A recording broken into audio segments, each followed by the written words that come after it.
Buenas tardes a todos. Bienvenidos a este acto que hemos organizado conjuntamente con la Fundación Herrera Oria. Hoy vamos a hablar de Chesterton. Es probable que algunos de ustedes sean grandes aficionados a Chesterton y lo conozcan muy bien, otros lo conozcan menos. Para los que lo conocen menos, hemos dejado la entrada, supongo que habrán visto una hoja con una breve reseña sobre la biografía de Chesterton. El enfoque del día de hoy es más un enfoque de introducción. Vamos a hacer una referencia general a la vida de Chesterton, a los aspectos que tienen que ver tanto con su conversión a la fe, como los aspectos que también son muy conocidos de su visión más social y política, y también, lógicamente, a la parte más literaria y periodística que se conoce de Chesterton. Coincide que hace justo unos días, el 29 de mayo, si no me equivoco, fue el aniversario del nacimiento de Chesterton, el 150 aniversario, ¿no? El nacimiento de Chesterton. Y hoy celebramos el Día de Chesterton en Zaragoza, y lo vamos a hacer con tres personas con diferentes perspectivas, ¿no? Por una parte, empiezo por Ignacio Pérez Soba, Dieter Corral. Ignacio Pérez Soba está aquí no por ser un gran académico, un especialista en Chesterton. Él más bien es ingeniero de Montes, es decano del Colegio de Ingenieros de Montes, y fundamentalmente, quizás ustedes lo hayan visto alguna vez en prensa. Yo mirando en Google me he encontrado que le han hecho alguna entrevista más bien por situaciones que han pasado del pasado, incendios forestales, porque su especialidad es esta, él es ingeniero de montes. Bien, Ignacio es un gran lector de Chesterton y nos da esa visión de los grandes aficionados que hay a Chesterton, un estudioso de Chesterton, una persona que tiene un conocimiento profundo de Chesterton como aficionado a su lectura. Pablo Gutiérrez Carreras, que está a mi izquierda, trabaja en CEU San Pablo, es licenciado en Derecho y es MBA. Él lleva toda la parte que tiene que ver con la actividad cultural de los estudiantes, todo lo que sería lo que antiguamente se llamaba el vicerrectorado de estudiantes, el Campus Life de la Universidad San Pablo CEU en Madrid. Y Maribel Abradello en este caso es profesora de literatura. Ella ha estudiado filología inglesa y es doctora en filología hispánica, y ha dedicado una gran parte de sus estudios, de sus investigaciones, a la obra de Chesterton. Pablo y Maribel publican cada cierto tiempo, estaban comentando que en los últimos años no ha sido así, pero van a volver a hacerlo, las actas de unos congresos que se realizan sobre Chesterton cada cierto tiempo, sobre diferentes temáticas. Y además, en el caso de Pablo, él tiene una editorial que se llama Editorial More, que es una editorial en la que se han publicado también obras de Chesterton. Ellos fundaron hace unos años el Club Chesterton, Maribel y Pablo, y realizan actividades para promocionar la obra de Chesterton, para publicar la obra de Chesterton. Están publicando la obra periodística de Chesterton en Ediciones Encuentro, y parte de esos trabajos, o por lo menos algunas de las obras más representativas de Chesterton, pueden encontrar gracias a que la librería Troa nos ha traído algunos libros, y pueden disfrutar de ellos o comprarlos al final de esta sesión. Bien, lo que vamos a hacer en el Centro Pinatelli, algunos de ustedes habrán venido a algunas actividades, es un diálogo, es una conversación. Vamos a ir intercalando preguntas sobre diferentes temáticas. A Ignacio le vamos a pedir más que nos dé la visión más social y política de Chesterton. A Pablo le vamos a pedir que nos dé la visión más de fe y de conversión a la fe, más religiosa de Chesterton. Y a Maribel más la visión literaria y periodística. Y entre los tres daremos una visión. Para aquellos que conocéis o que conozcan bien la obra de Chesterton, bueno, pues quizás no vamos a descubrirles nada nuevo más allá de las opiniones o de la visión. Para los demás, esperamos que hoy todos salgamos de aquí con una visión completa de Chesterton y con una motivación fuerte por leerlo y disfrutar de su obra. Bien, vamos a iniciar la conversación pidiéndoles a Pablo y a Maribel, que son los representantes del Club Chesterton y que lo conocen más a fondo desde el punto de vista más académico, entre comillas, que nos den una semblanza de Chesterton, que nos digan pues en 5 palabras o en una visión global, que nos glosen las notas que les hemos dejado a la entrada en esa hoja que les hemos fotocopiado. Entonces, si os parece, Maribel, si quieres, empiezas dándonos una visión global de Chesterton, una primera visión, ¿por qué para vosotros es interesante Chesterton? ¿Qué es lo que le caracteriza? Una primera visión, sin entrar muy a fondo. Sí. Me puedo exceder en las 5 palabras, ¿verdad? Total. Porque yo venía con las 5. Un comunicador que ha encontrado la verdad. Y ahí ya me sobra un artículo de las 5 que proponía él. Yo entiendo que lo principal en la obra de Chesterton y en Chesterton es esa necesidad de comunicar una verdad que ha encontrado y que la quiere compartir porque le ha dado sentido a su vida. Esto lo hace a través de la filosofía, de la literatura, de la política, es decir, todos los ámbitos de la vida están implicados en esa visión. Así muy brevemente. Pues yo, sobre todo pensando en aquellos de ustedes que no lo conozcan, destacaría que Chesterton es una figura original en el modo en el que escribe. Cuando se toma por primera vez un libro de Chesterton, uno entiende aquí hay algo distinto, que puede gustar o no gustar. A mi mujer, que es médico, le ha costado muchas veces y ha dicho, esto es insoportable, y lo ha soltado. Esto lo digo porque a veces hay que tener paciencia.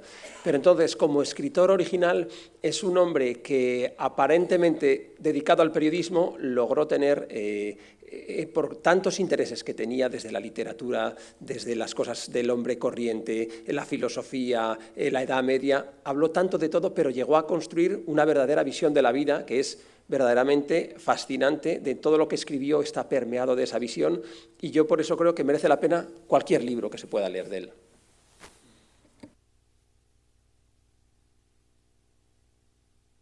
Es más complicado.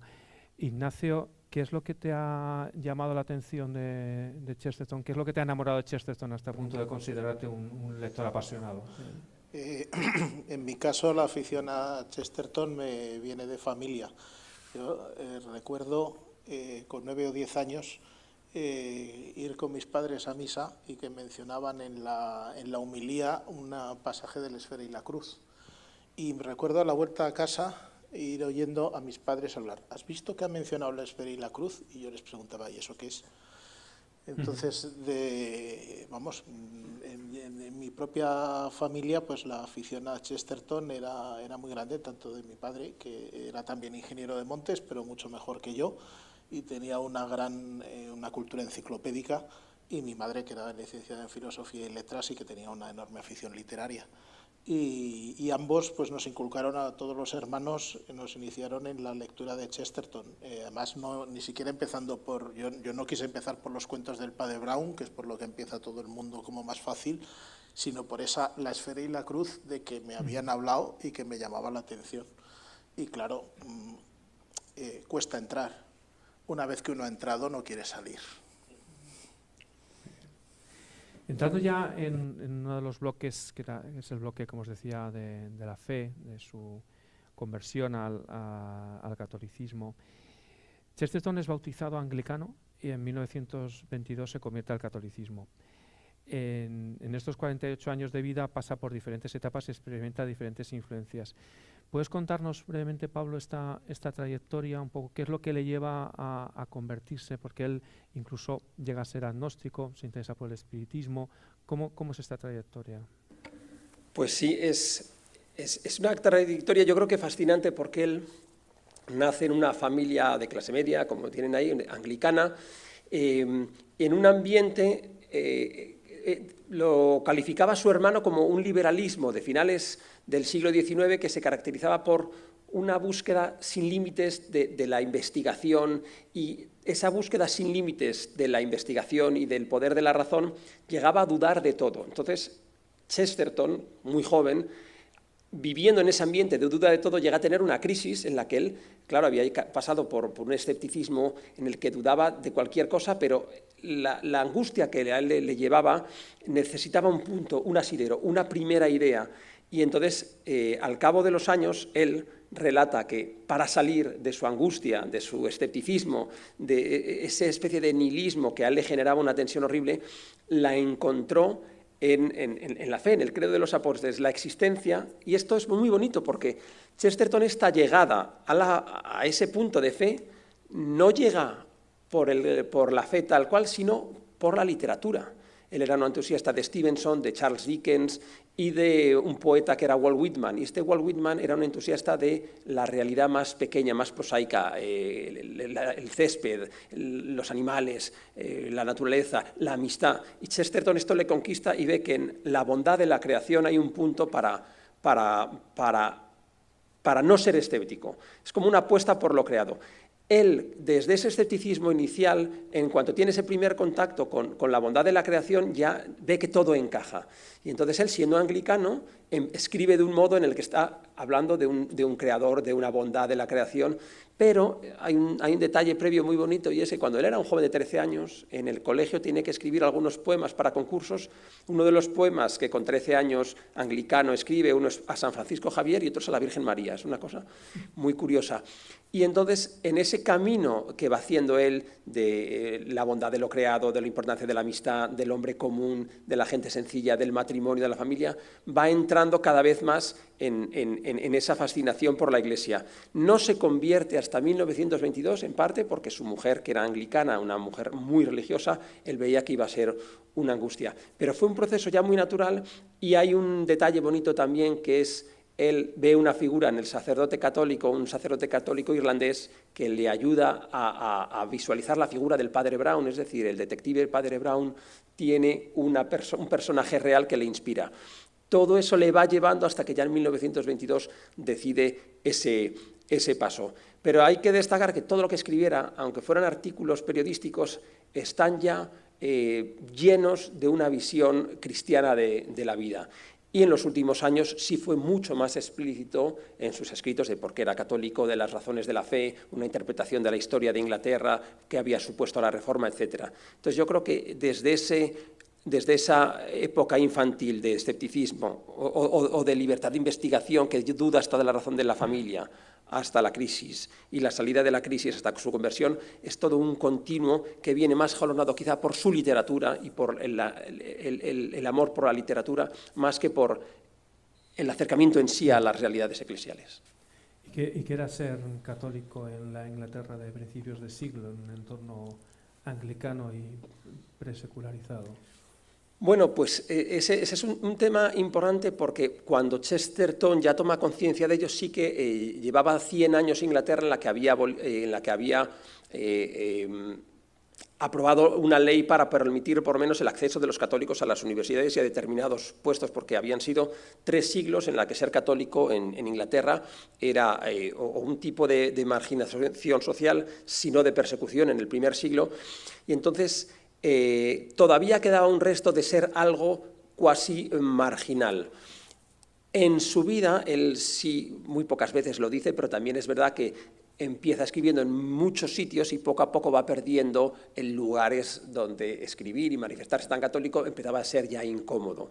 Entonces, sin recibir, él nunca se quejó en ese aspecto, pero sin recibir una hostilidad horriblemente, él sí nota que está fuera de lugar ser escritor católico en Inglaterra. Pero lo bonito es que Chesterton inicia o es continuador de ese gran movimiento de conversos que ha habido en el siglo XIX, que empieza quizá con Newman, pero que tras Chesterton hubo otros muchos, como Tolkien, como Lewis, como Evelyn Waugh, un gran movimiento, o como Benson. Hay grandes literatos ingleses que se convierten y son una preciosa luz, porque vienen de un mundo muy escéptico, un mundo que no encuentra el sitio de Dios, a hacer una aportación muy fresca de lo que es la realidad de un Dios que sostiene la creación, no una ¿cómo se diría? Una dualidad. Por un lado está la fe y por otro la vida real, sino que hay una continuidad. Muy bien. Pasando al bloque, vamos a ir intercalando para no ser una entrevista con cada uno de ellos. Pasamos a Maribel, hablamos un poco de literatura, ¿no? Entonces, bueno, lo que todos sabemos es que la obra de Chesterton es amplísima y además toca muy diferentes aspectos, la filosofía, la historia, la biografía, incluso en libros de viajes. Es, por tanto, un autor que solo leer lo básico ya es un reto. Entonces, lo que le preguntábamos a Maribel, queríamos que nos aconsejara es por dónde empezar a leer a Chesterton, y además que nos diera recomendaciones que nos engancharan a Chesterton, porque muchas veces se dan recomendaciones de por dónde empezar a leer a un autor por las obras más representativas o que técnicamente son más, definen mejor la filosofía o el pensamiento de un autor, que quizás no sean las obras que nos vayan a enganchar. Entonces, ¿por dónde empezar a leer a Chesterton? ¿Y por dónde seguir una vez hubiéramos leído esas 2 o 3 obras que nos pudieran enganchar y nos pudieran atraer de Chesterton?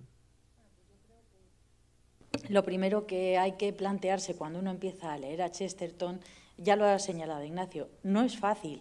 Hay que entrar poco a poco y hay que dejarse cautivar por esa forma especial y por ese interés que llega en un momento determinado, pero para eso hay que tener un poquito de paciencia.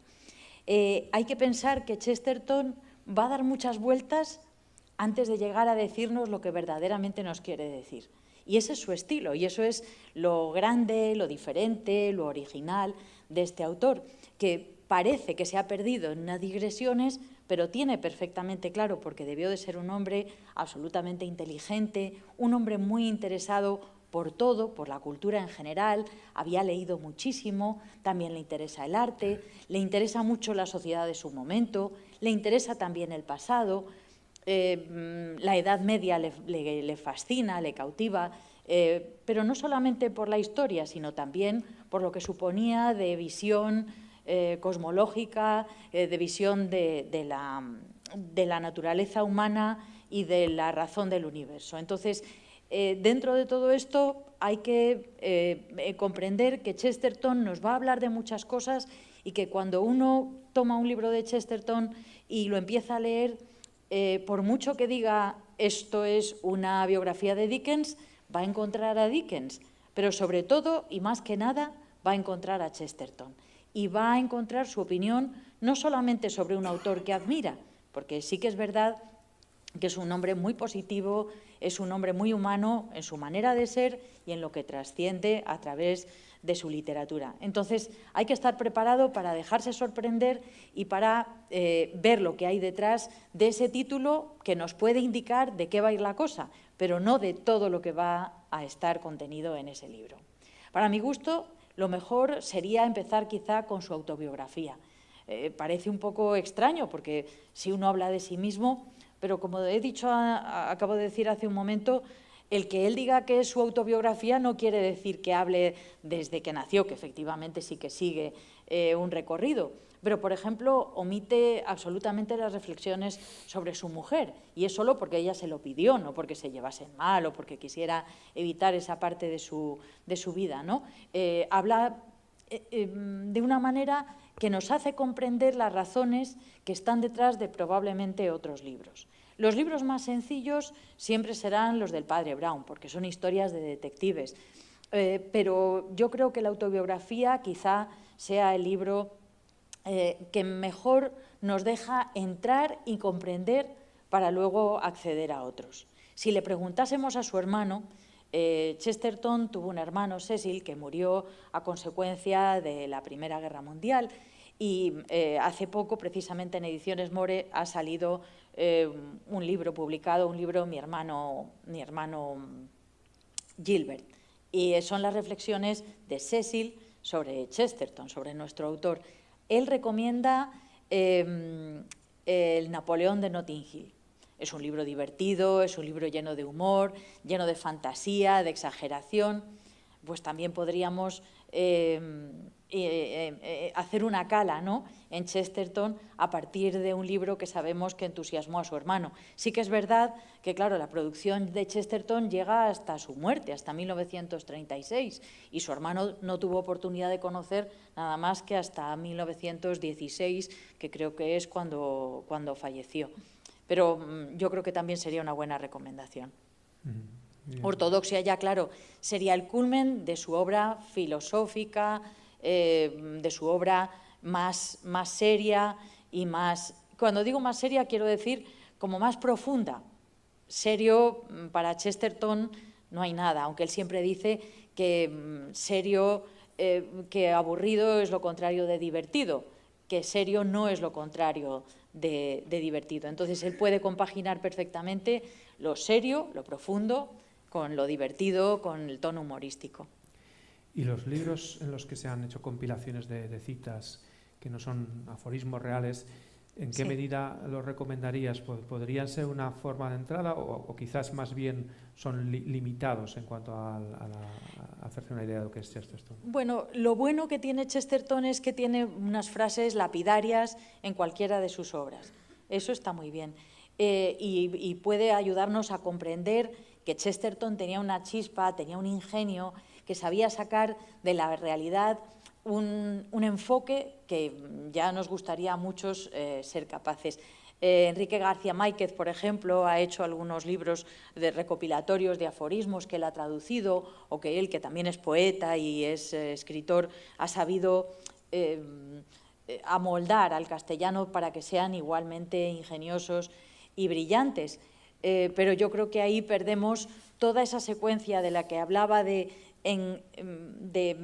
prendernos con un tema y a raíz de ese tema divagar, hablar de muchas cosas muy interesantes y que son la esencia del estilo de Chesterton.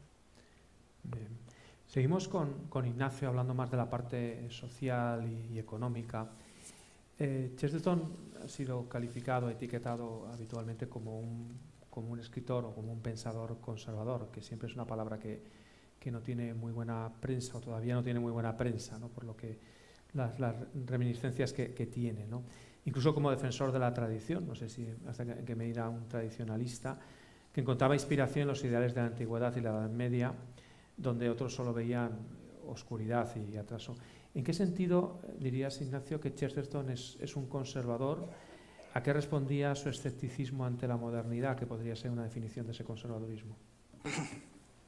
Bueno, dices muy bien que la palabra conservador, igual que la palabra progresista, son etiquetas, aunque con una diferencia. O sea, la etiqueta progresista está bien vista, y de hecho muchas personas se la ponen a sí misma, con lo cual quedan dispensados de dar más explicaciones, aun cuando su vida y su obra no tengan nada que ver con el progreso de la humanidad.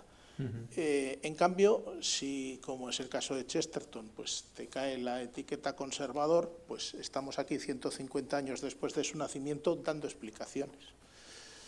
De cualquier manera, como todo en Chesterton, o casi todo, Chesterton es conservador en un sentido muy literal.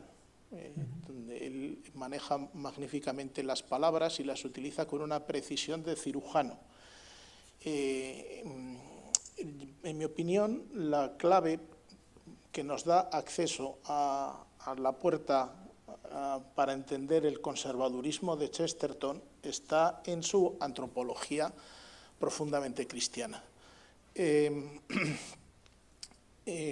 Para Chesterton utiliza para calificar al ser humano, al hombre, dos adjetivos: el hombre común y el hombre eterno. Uno de sus principales libros es El hombre eterno.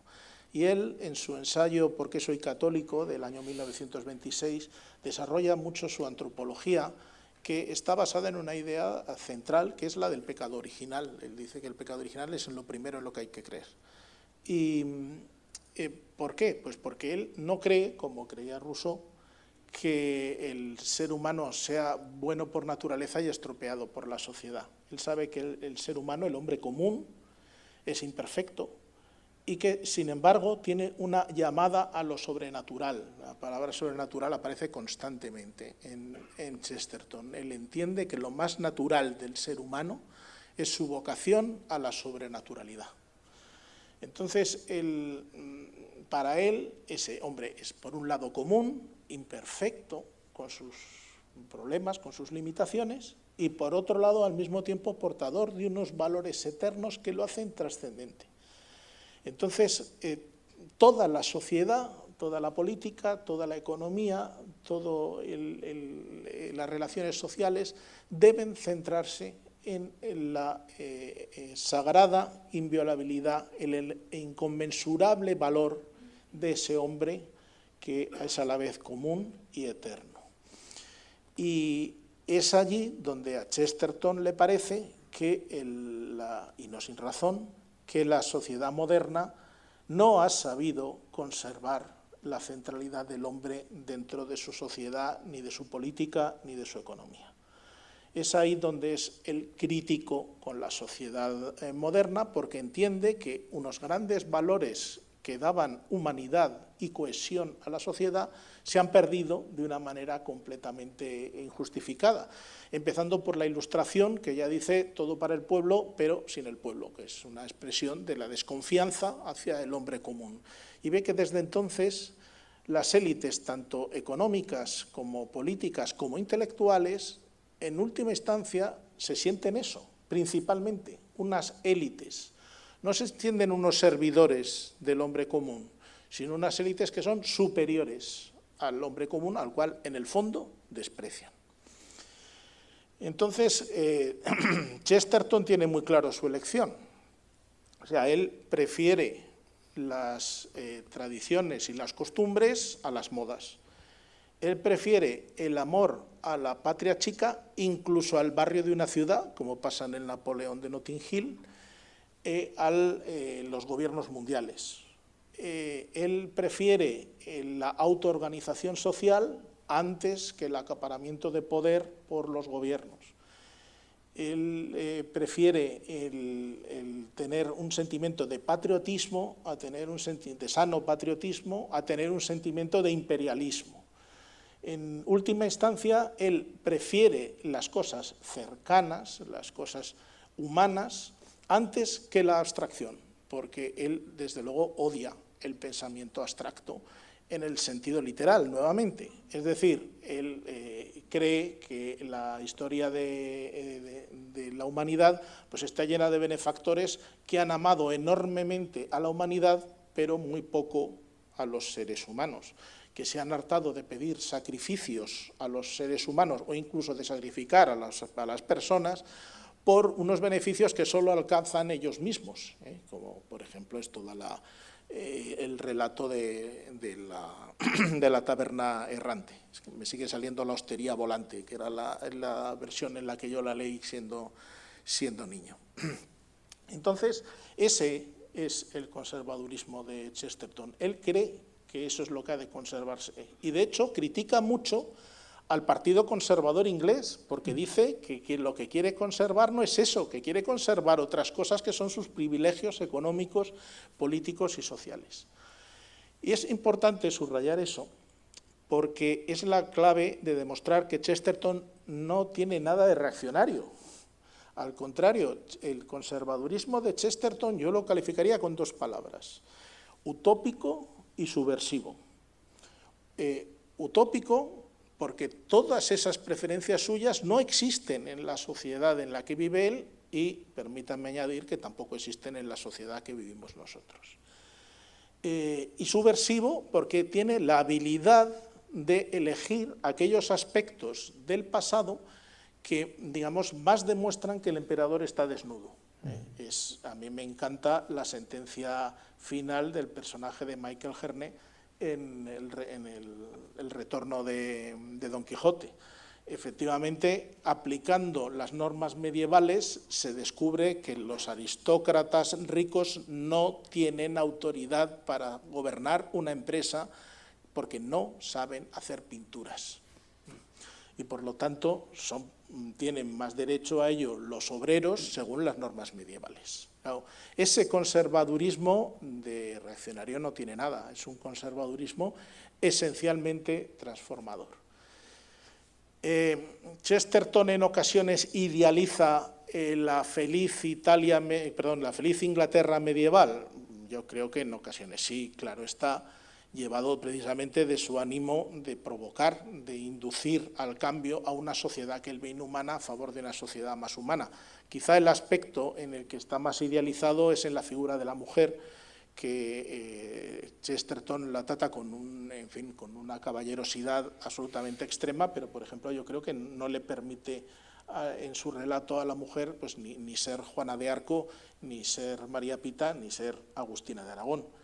En conjunto y, por tanto, como en todo, Chesterton analiza la realidad con una agudeza extraordinaria y al mismo tiempo con una amplitud enorme. Es un escritor muy agudo y al mismo tiempo muy amplio. Las dos cosas, por supuesto, paradójicas, como casi todo en Chesterton.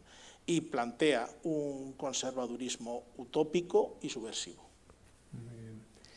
Pablo me comentaba, cuando estuvimos preparando esta sesión, que en las primeras páginas de su obra Ortodoxia, que ha mencionado Maribel antes, cuenta algo curioso, que para salir de su crisis se tuvo que ir construyendo una filosofía provisional y que se dio cuenta, al tenerla ya esbozada, que esa filosofía no era sino el credo de los apóstoles. Es muy curioso esta equiparación que hace entre su filosofía y la confesión de fe. ¿Cómo era entonces el catolicismo de Chesterton? ¿Era más filosófico que práctico? ¿Qué elementos de su filosofía serían especialmente valiosos hoy? ¿Cómo era el catolicismo de Chesterton? Pues, a ver, si es más filosófico, yo estoy con Ignacio en que no era muy partidario del pensamiento abstracto, pero sí, yo creo que para entender bien hay que referirnos a un término con el que no estamos bien familiarizados, porque Chesterton, cuando sale de su crisis, él se pone un ejemplo, dice, yo soy como un hombre que coge una barca, llega a una isla, cree que ha descubierto algo y cuando llega a la isla resulta que eso que ha descubierto es Inglaterra. Por eso él dice que su filosofía es el credo de los apóstoles, porque necesitaba ese primer principio para salir del escepticismo.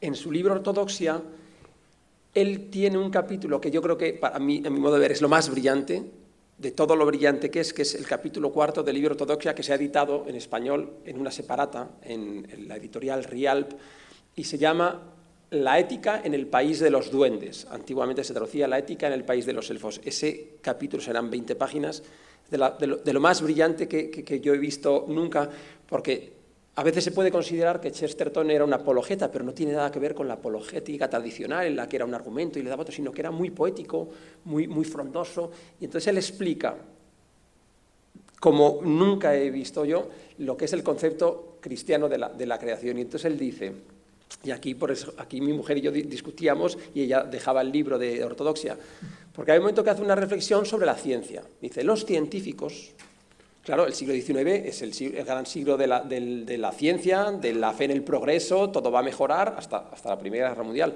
Pero entonces él antes de esto dice, los científicos son unos sentimentales. Y yo no sé qué así. Dice, porque ven el mundo al revés. Ellos ven que se repiten hechos y dicen que hay leyes necesarias y universales. Dice, imposible, eso no es así. Dice, ¿dónde funciona mejor el mundo? Y entonces, esto es lo sorprendente de Chesterton, dice, el mundo se explica mejor en los cuentos de hadas. Entonces por eso hay que darle fe a Chesterton y decir, bueno, vamos a seguir leyendo porque mi mujer tiraba el libro. Dice, no sigo. Entonces lo explica él muy bien, pues dice, en los cuentos de hadas no hay leyes universales. Lo que hay son normas como esta. Si se apaga esa vela, se hundirá un barco al otro lado del mundo. Si se cae el último pétalo de esta rosa, morirá alguien en un torreón. Y entonces uno dice, a ver, vamos a ver, ¿qué está pasando? ¿Cómo puede ser que este hombre diga esta idiotez? Y entonces él explica muy bien que el mundo no se gobierna por una ley necesaria y universal, sino que el mundo responde a ese otro esquema. Y entonces pone aquí el ejemplo de un niño. Dice, ¿un niño se cansa antes que un adulto? Dice, no, el niño está siempre, otra vez, le das una voltereta, él dice, otra, le das una vuelta, otra, le das otra voltereta y te agotas. Pero él dice, otra, dice, pues así es la creación. Dice Chesterton, el sol no sale porque haya una ley necesaria y universal que le obliga a salir al sol.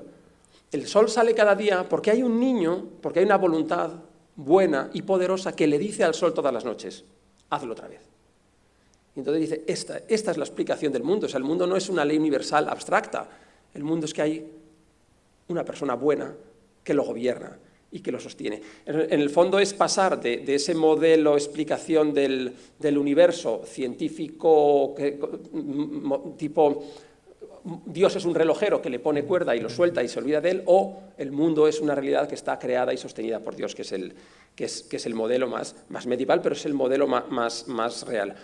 Pero, y aquí me tengo que extender un par de minutos, porque a mí me ayudó mucho a entender a Chesterton, otro pensador del siglo XX, que es Joseph Ratzinger, luego Benedicto XVI, porque Benedicto XVI tiene varios artículos dedicados a lo que es la sacramentalidad, que es el término que nos confunde al leer a Chesterton. Chesterton habla muchas veces de su teoría mística y del misticismo y lo importante de la mística, pero claro, para nosotros los españoles lo místico, yo pienso en literatura de Segundo de Bup, Santa Teresa de Jesús y San Juan de la Cruz, una iluminación especial de Dios a algunas personas, pero para Chesterton, mystic para los ingleses es algo que está escondido, que puede ser accesible a todos. La mística para los españoles no es una revelación.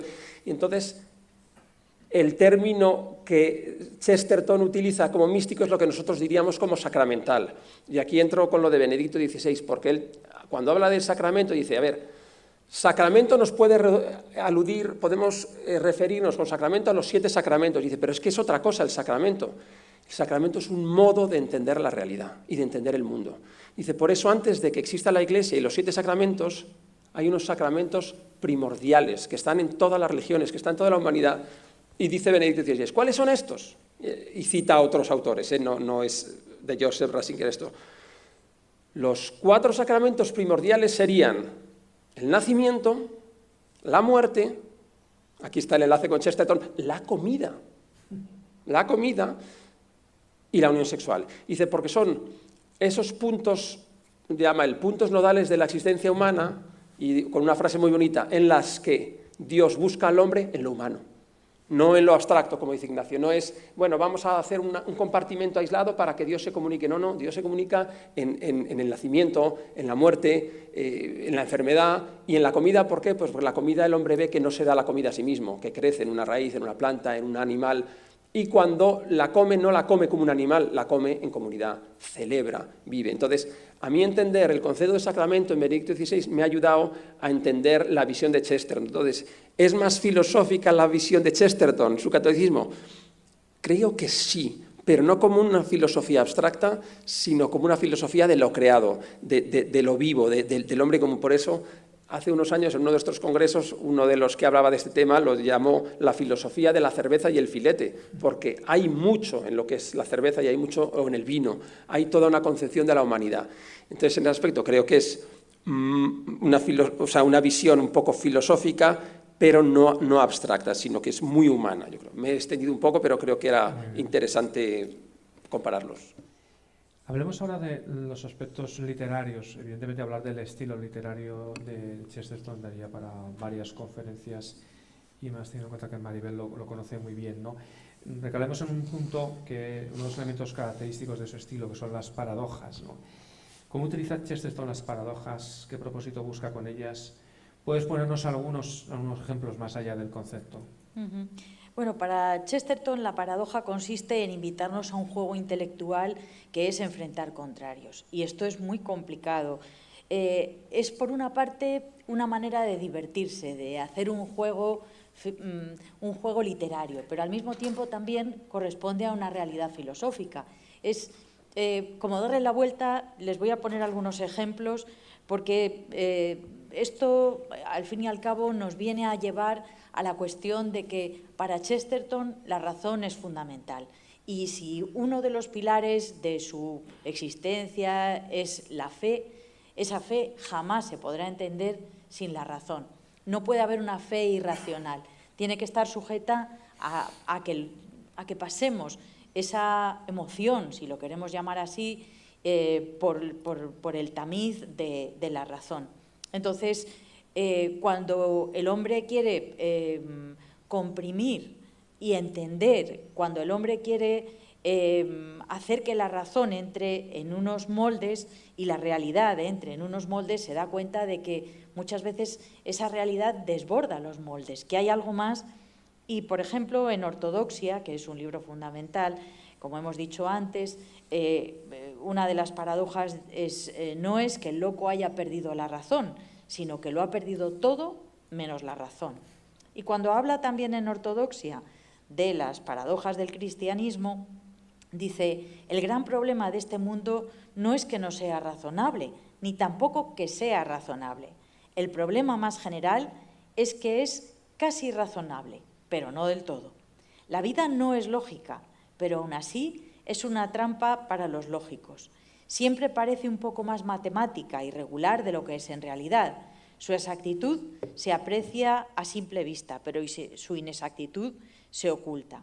Entonces, como ven, hay que ir leyendo muy despacito y quedarse con la idea de me está diciendo que sí, me está diciendo que no, está relativizando al fin y al cabo. Este es el tipo de paradojas que encontramos constantemente. Cuando habla de... Bueno, y quería señalar aquí, esta traducción de ortodoxia la he tomado de una edición muy reciente publicada por Juan Luis Lorda. En cualquier caso, traducir a Chesterton, y se lo podemos confirmar tanto Pablo como yo, porque llevamos hechas muchas traducciones y pensamos seguir traduciendo de todos los artículos desde que empezó a escribir en 1905 y acabó con su fallecimiento en 1936, él escribió siempre todos los sábados un artículo en el Illustrated London News. Solamente hubo un periodo breve de meses en los que estuvo muy enfermo y no pudo cumplir con esta cita. Y verdaderamente la paradoja hace enormemente complicado el seguir ese juego de lo que está explicando Chesterton para quedarse al final con la idea definitiva. Y voy a referirme a una última paradoja que también he tomado de ortodoxia. Y esto es precisamente lo que yo defiendo que sucede con el cristianismo, dice Chesterton. No solo descubre las verdades lógicas, sino que cuando el cristianismo parece ilógico, es porque ha encontrado, por así decir, una de estas verdades ilógicas. No solo sigue a las cosas cuando van derechas, sino que gira, si se puede hablar así, cuando toman una curva. Su plan se adapta a las irregularidades ocultas y prevé lo imprevisto.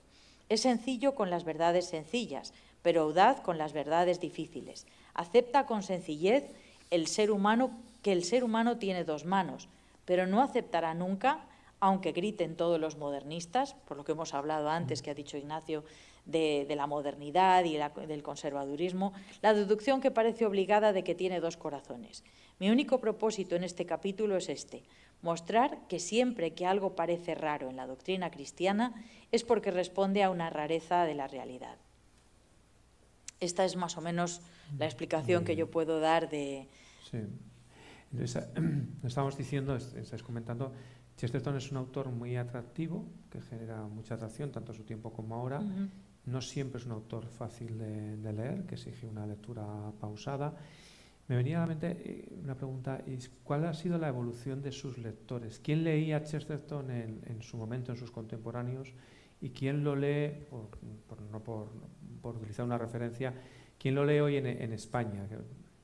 Bueno, yo creo que Chesterton tuvo mucho éxito, era un hombre muy popular y además era un hombre, como dije antes, muy inteligente, muy bien aceptado por la intelectualidad, podía discutir con cualquiera porque tenía herramientas intelectuales para hacerlo.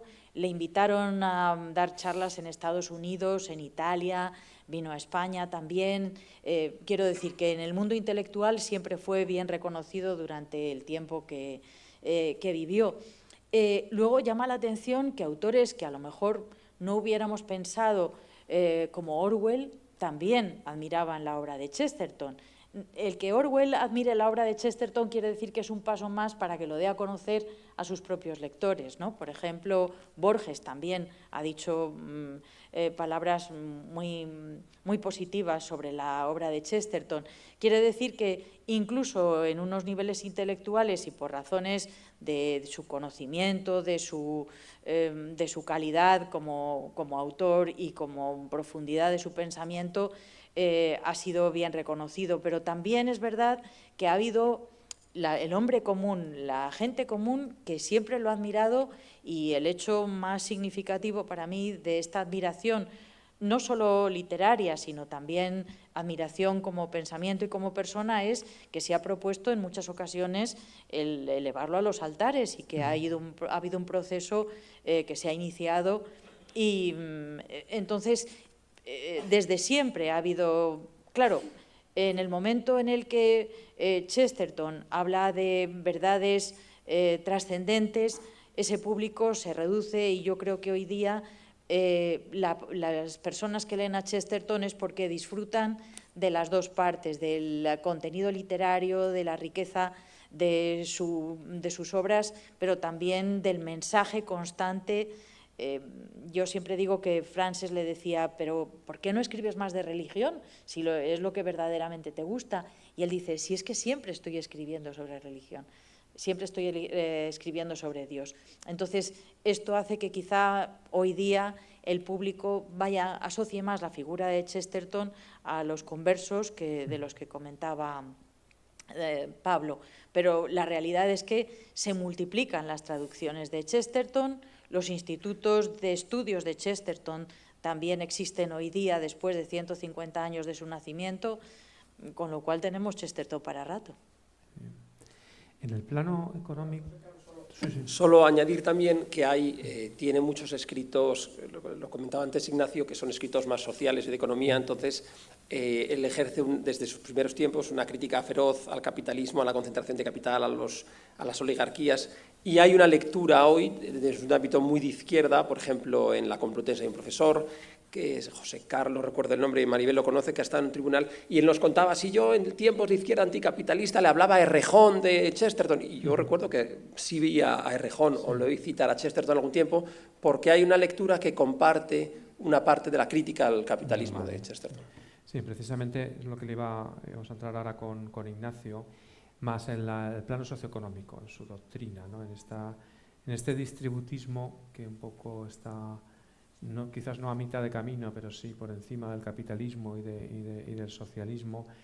¿Puedes explicarnos brevemente qué es el distributismo y qué actualidad tiene hoy? Porque cuando habéis hablado del distributismo, de lo pequeño es hermoso, es muy sugerente, algo romántico, pero no sabemos en qué medida es posible su implementación o su desarrollo en el mundo de hoy, ¿no? ¿Qué es el distributismo y qué posibilidades tenemos de aplicar el distributismo? Bueno, pues en la línea de Chesterton, que a mí me resulta muy querida por mi profesión de ingeniero de montes, nunca se queda en las recomendaciones generales, sino siempre está buscando la aplicación práctica para el hombre común de esos principios generales que él ha descubierto como un tesoro. En ese sentido, a mí Chesterton siempre me ha recordado la parábola evangélica del hombre que haya un tesoro oculto en el campo, lo vende todo y lo compra. Eso es exactamente lo que le sucedió a Chesterton con su conversión y el campo en el que vivió toda su vida, feliz de haber hallado ese tesoro. Esa felicidad impregna cada página de su obra y le lleva a pensar en la felicidad de los demás, a tener una teoría no solo moral, sino una de moral aplicada, y aplicada a la economía. Esto es su teoría del distributismo, que también hay quien llama distribucionismo, yo creo que es más corto el otro, y que es una alternativa entre el individualismo capitalista y el colectivismo comunista. A ambos Chesterton los critica muy duramente, no de la misma manera, pero sí por el mismo motivo. Es decir, ninguno de los dos son sistemas económicos que pongan en su centro al hombre común y eterno. Hay que situar toda la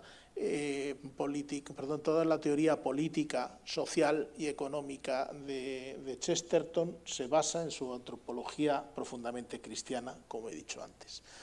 Y por lo tanto, ¿a qué da prioridad el capitalismo? Pues como su propio nombre indica, da al dinero y no al trabajo humano.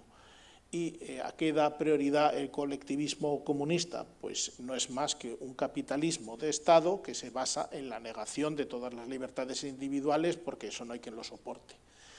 Entonces, él ve que ninguna de las dos cosas responden a la antropología que él sabe verdadera y propone una alternativa. que es la de que, por supuesto, que los medios de producción deben ser privados, pero de tal manera que no se acumulen en muy pocas manos. Él tiene una visión de la propiedad privada vinculada a lo que sea abarcable para una pequeña economía, para las economías familiares, para una pequeña y mediana empresa, para un pequeño o mediano propietario.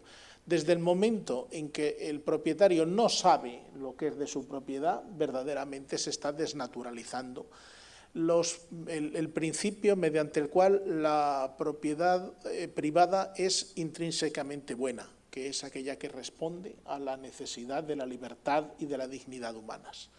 En el momento en el que, como él decía, hay demasiado capitalismo porque hay demasiados pocos capitalistas, es decir, hay tal concentración de la riqueza que se pierde el sentido humano de la propiedad privada, entonces hay un problema muy grave. Y hablar de que él lo dice muy bien en su libro Los límites de la cordura, que es donde más desarrolla toda su teoría distributista, es el momento en el que el poderoso dice, tratará de quitarle la propiedad al pobre, dice, si puede, con argumentos reaccionarios, y cuando se le terminen, se la quitará con argumentos progresistas. Él lo que está diciendo es que, tanto por un lado como por otro, ambos atacarán al hombre común, en cuya defensa él se erige como defensor heroico, porque verdaderamente su defensa es heroica.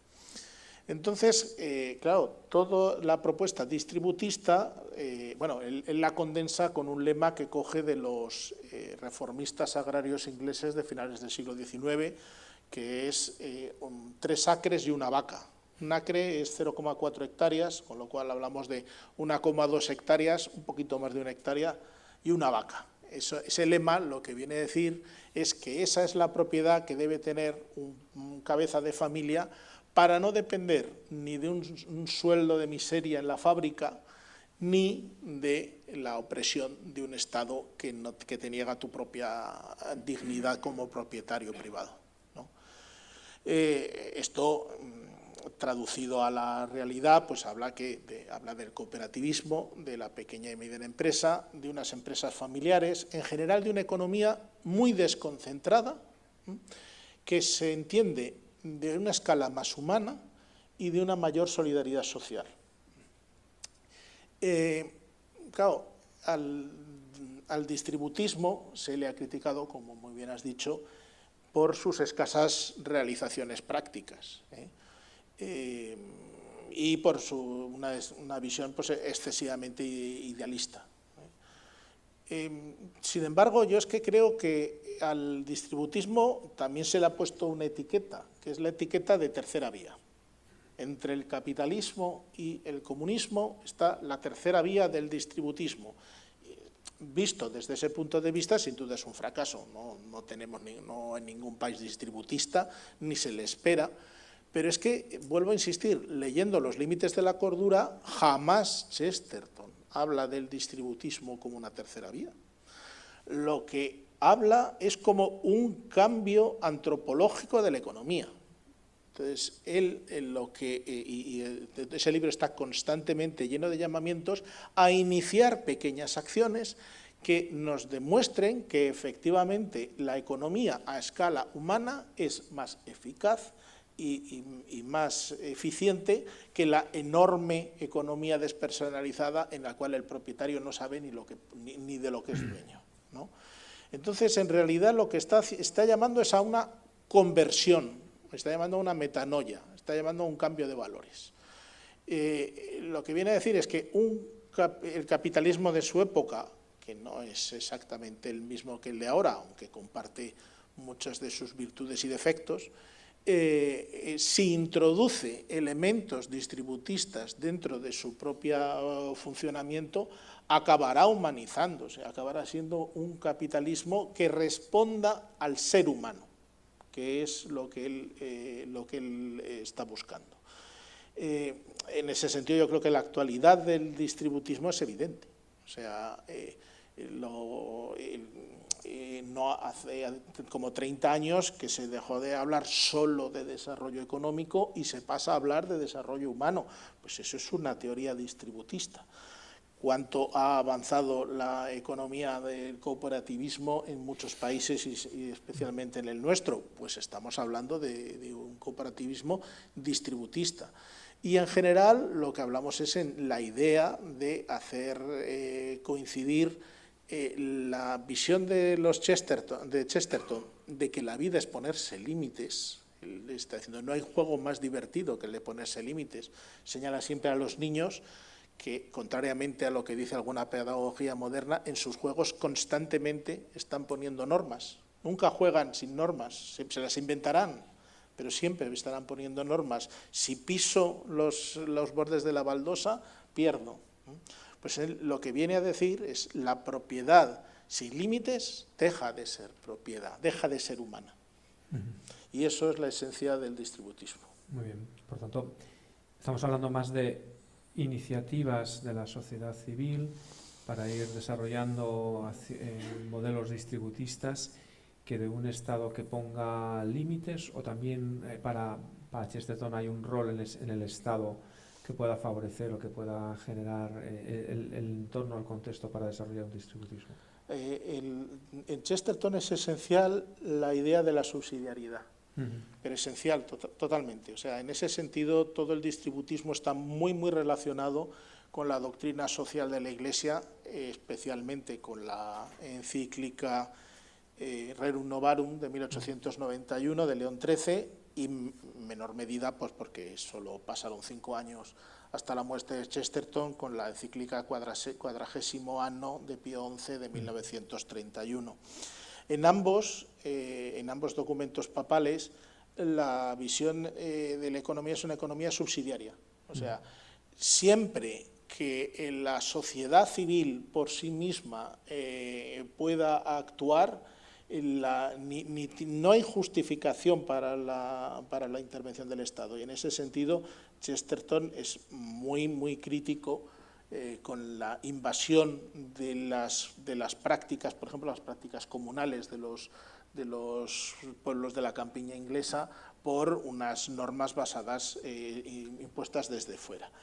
Lo que sí que es cierto es que, claro, el mismo Chesterton lo que hace es hincapié en lo que él cree que falta, que es justamente en atender al sentido común, al funcionamiento del campesino inglés, que él entiende como lleno de sentido común. Yo creo que a veces también de una visión también idealizada, pero porque, como en el caso anterior, a lo que conduce es a criticar lo que él ve preponderante y no le gusta nada, que es tener una invasión no solo del Estado, sino de las grandes corporaciones multinacionales a las que critica constantemente en sus obras. El problema que él ve es que tanto en el capitalismo de las grandes multinacionales como en el colectivismo comunista, en ambos casos el ser humano queda aniquilado.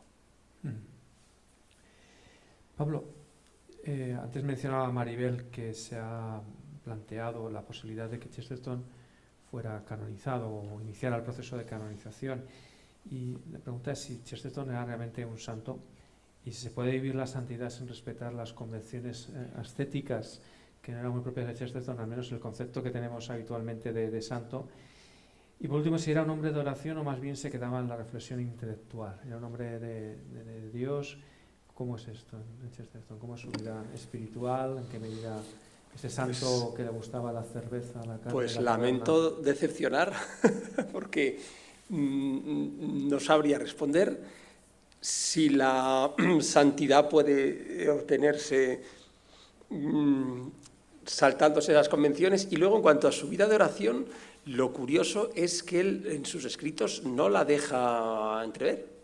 Imaginamos que la tenía, a veces habla de la asistencia el domingo a la misa, pero todos los detalles de su vida de oración, de su vida cristiana, nos cuestan. Él sí que hay que reconocer que, bueno, tuvo, no sé si fue el Papa Pío 11 o 12, le dio el título de la Orden de San Gregorio Magno por defensor de la fe, es decir, que él sí tuvo un papel muy destacado y eso es un gran mérito, ¿no? Pero de ahí a sacar una norma me siento incapaz. Sí recuerdo que un chestertoniano que ha fallecido hace poco, el padre Ian Boyd, que creo que era un pasionista americano, él decía, cuando se abrió el estudio, porque no se llegó a abrir proceso, sino un estudio a nivel diocesano, decía, yo no quiero que lo hagan santo, decía, porque Chesterton es un hombre de frontera y de diálogo. El momento en que sea San Gilbert, ¿perderemos ese elemento de diálogo? No lo sé, yo creo que ahí las canonizaciones pienso que no debieran ser estratégicas, que debían ser, si lo fue y es adelante.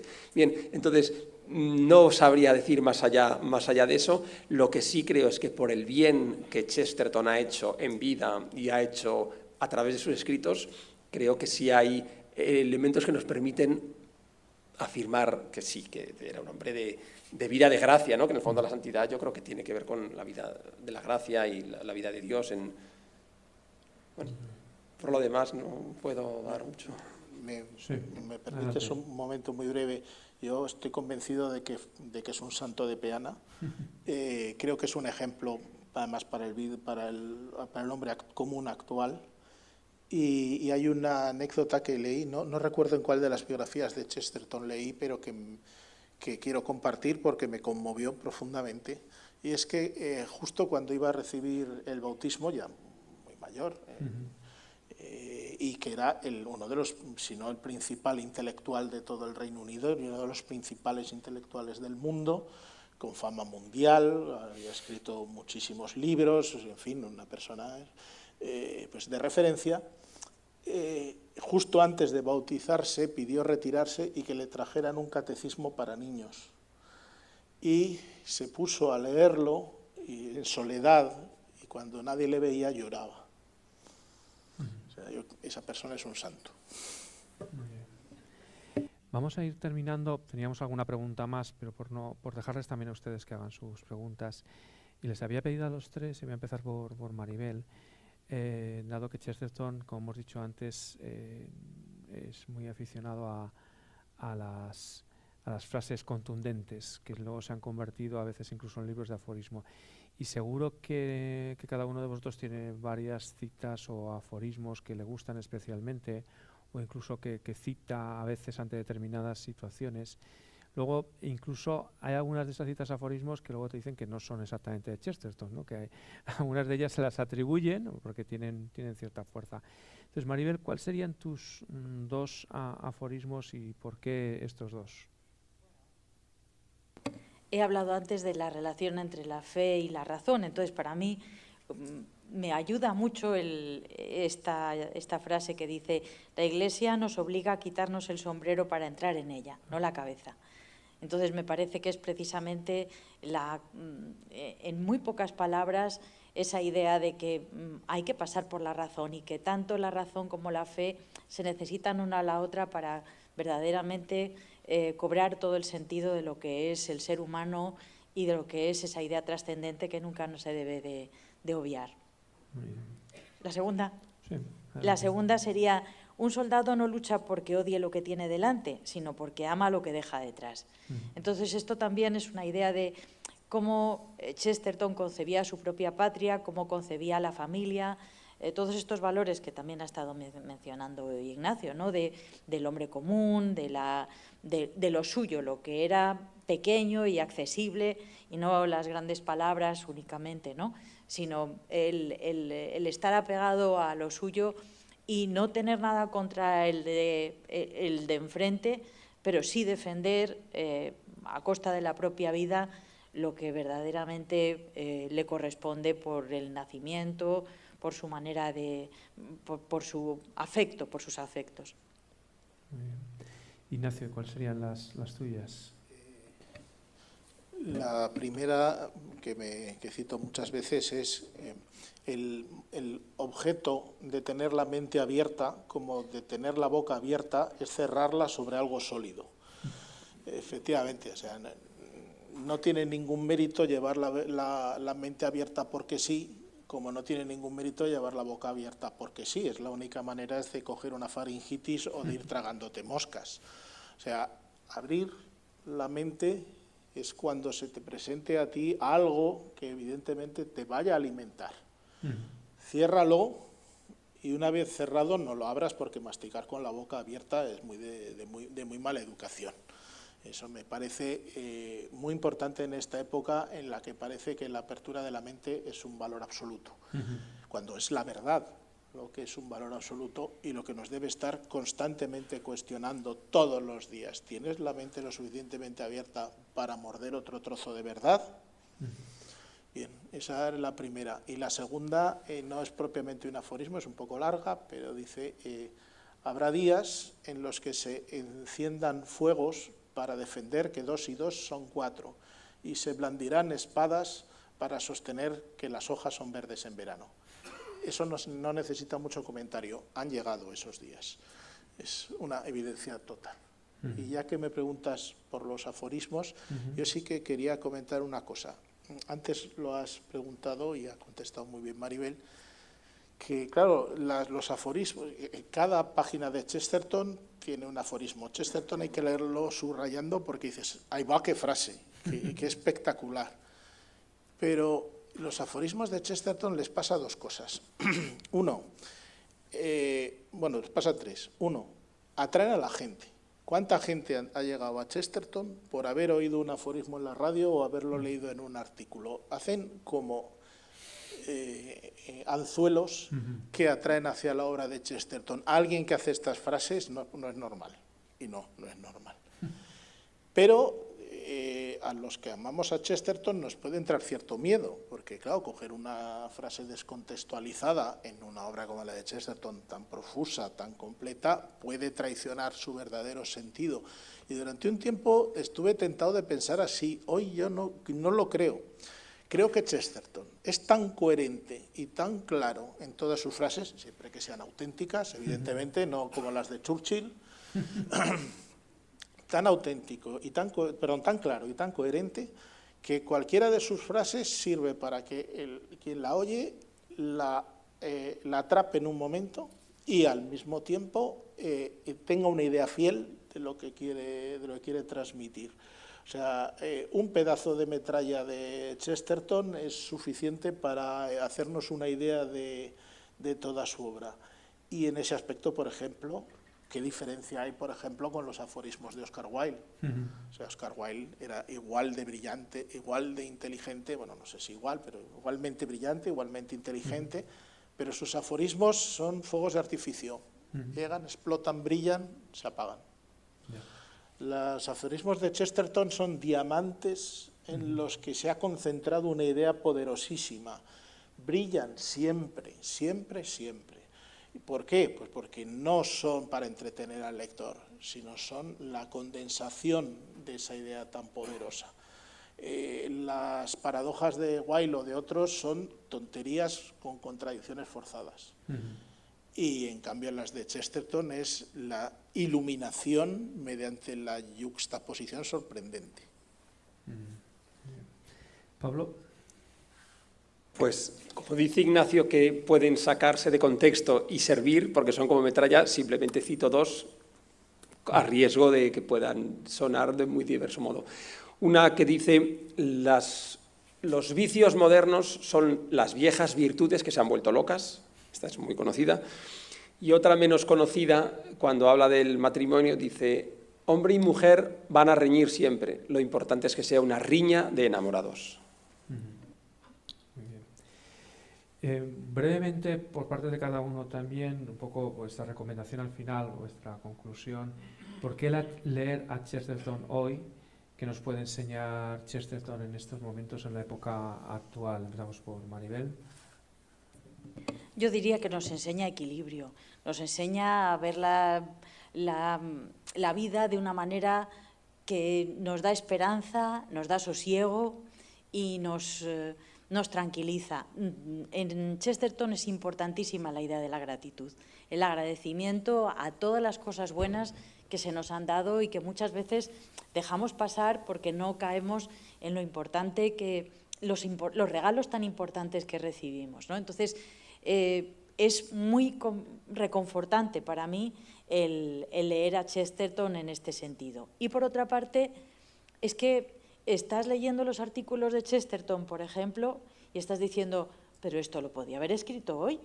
Primero, la idea de decir, efectivamente, algo que decía antes Ignacio, ¿no? Efectivamente, estoy de acuerdo, esto es así, pero además habla de por qué los vegetarianos se empeñan en ponerle nombre de comida, de hamburguesas, por ejemplo, a lo que no es una hamburguesa, sino por qué se empeñan en volver otra vez, por qué hay esa lucha constante entre el papel del hombre y la mujer. El papel del hombre y la mujer son pues como el tenedor y el cuchillo, son complementarios. Entonces, todas esas lecciones, dices, hoy mismo me apunto y suscribo esas ideas que estoy encontrando en Chesterton. Ignacio. Para mí, leer a Chesterton hoy es un consuelo de la existencia. En una época como la actual, en la cual el nivel intelectual, pero también y sobre todo el espiritual, ha caído a niveles ínfimos, pues el recuperar una literatura de tan altísima calidad, tanto intelectual como literaria, como social, como económica, como política, como religiosa, como es la de Chesterton, verdaderamente es un oxígeno para el alma. Pero quien no sea creyente es un oxígeno también para el espíritu. O sea, quien no crea en la existencia de un alma inmortal ni en el Dios revelado en Jesucristo, en Chesterton encontrará alimento para el espíritu que la sociedad hoy niega. La idea del espíritu viene ya desde los griegos y desde antes, no hace falta ser creyente para creer en ella. Y la sociedad actual, pues desde luego la niega. Por eso tiene una vigencia extraordinaria. Eso ya desde un punto de vista personal. Y luego desde un punto de vista ya más general, dado que el debate profundo social está prácticamente en los mismos términos que cuando Chesterton murió, la sociedad ha cambiado mucho, pero ha cambiado mucho en cuanto a las formas. La pregunta, desde el punto de vista social y económico, sigue siendo la misma. ¿El hombre es eterno? Y si lo es, ¿está en el centro de la sociedad, de la economía y de la política? ¿Sí o no? Pues eso es de lo que hablaba Chesterton, con lo cual su vigencia es absoluta y total. No, seguimos con los mismos peligros para el ser humano que teníamos en 1936 y seguimos sin haber avanzado significativamente, al menos en su resolución, al menos satisfactoria. Pablo, ya para terminar, tu balance. Sí, pues yo diría que lo que me ha aportado, o sea, por lo que yo lo recomendaría es porque a mí me ha aportado una filosofía accesible, y no me refiero a un contenido, sino a un modo de vivir, a un modo de estar, caracterizado por lo que decía Maribel, el agradecimiento, la gratitud, y sin olvidar que en el mundo hay también injusticia, es decir, que la creación es una maravilla, y cuando decía Ignacio el pecado original es su primera doctrina, él lo comparaba a la novela de Stevenson, ¿no? La de Robinson Crusoe. Ha habido un cataclismo, el barco se ha ido al garete y quedan restos. Entonces, con Chesterton se explica muy bien una creación maravillosa de la que hay que estar agradecido, un pecado original, un cataclismo y una lucha en la que estamos inmersos. Entonces, una visión positiva, nada reactiva, alegre incluso del adversario, pues todo ese modo de estar y de vivir a mí me lo ha aportado Chesterton, y en ese aspecto puedo decir que es que me cambió la vida el enfrentamiento con sus textos. Sí, ahora que mencionas lo de la alegría, yo creo que es justamente la mayor actualidad que hoy tenemos. O sea, Chesterton está convencido de que la alegría es una aportación fundamental del cristianismo a la sociedad. Hoy vemos nuestra sociedad y varía entre la depresión, la indignación gratuita, el enfado, la pena, pero muy poca alegría. y Chesterton, abres la primera página y ya te deslumbra. Bueno, pues vamos a continuar con las preguntas. Pueden ustedes levantar la mano y les pasaremos el micrófono para que hagan sus preguntas. Pueden hacer la pregunta general o la pueden dirigir a uno de los tres contertulios. Bueno, yo más que una pregunta os voy a hacer una petición, ya que, bueno, así damos tiempo a ver a que se animen el resto.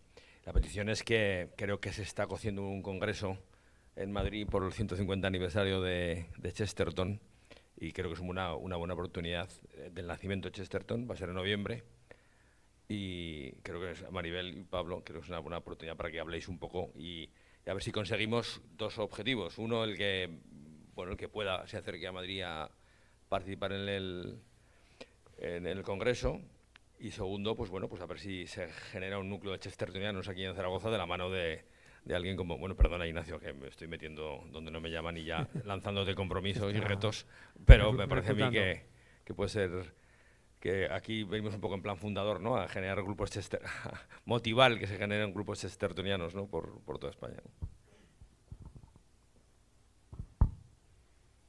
Pues nosotros veníamos precisamente en el tren hablando de lo bonito que sería ir creando grupos por toda España y que hubiera una cohesión y que hubiera unos puntos de encuentro, siquiera una vez al año, de gente interesada, pero interesada de cualquier forma. Quiero decir que no tiene que ser grandes intelectuales o gente muy experta en Chesterton, sino simplemente disfrutones de Chesterton, porque al final Chesterton era disfrutón, tanto en el plano intelectual como también con las chuletas y la cerveza. Era muy humano y por esto nos apela tanto y nos llega tanto. Este congreso va a ser en noviembre en la Universidad CEU San Pablo y vamos a contar con figuras como Juan Manuel de Prada, como Sabater, como un núcleo también Enrique García Máquez es una de las personas que ha ayudado a organizar este congreso, que ha participado muy activamente. Y luego también vamos a tener una mesa de editores de Chesterton, porque el marco general que le hemos dado a estos 2 días de reflexión sobre Chesterton y de compartir experiencias de lectura es Chesterton en su 150 aniversario, su difusión en el mundo hispánico. Entonces, vamos a hacer eso, un congreso. Pablo, no sé si quieres tú añadir alguna cosa que se me haya pasado a mí. Seguro que algunos nombres más puedes aportar. Viene escritor peruano Fernando Iwasaki, que está radicando en Sevilla, pero viene también. Hay una mesa dedicada a periodistas jóvenes que están también trayendo savia nueva. Y luego hay también momentos lúdicos, porque hay algo, por ejemplo, hay un músico sevillano que ha puesto música a los poemas que Chesterton introduce en una de sus novelas, pues también va a haber un momento así, con lo cual van a ser lo que dice Maribel, para disfrutones de Chesterton, pero sobre todo porque hay mucho todavía que difundir y que disfrutar con Chesterton. 28 y 29, no, 29 y 30 creo que es de noviembre, ¿no? O 28 y 29. Pero bueno, saldrá en la web de la Fundación Herrera. Sí. ¿Más preguntas, comentarios?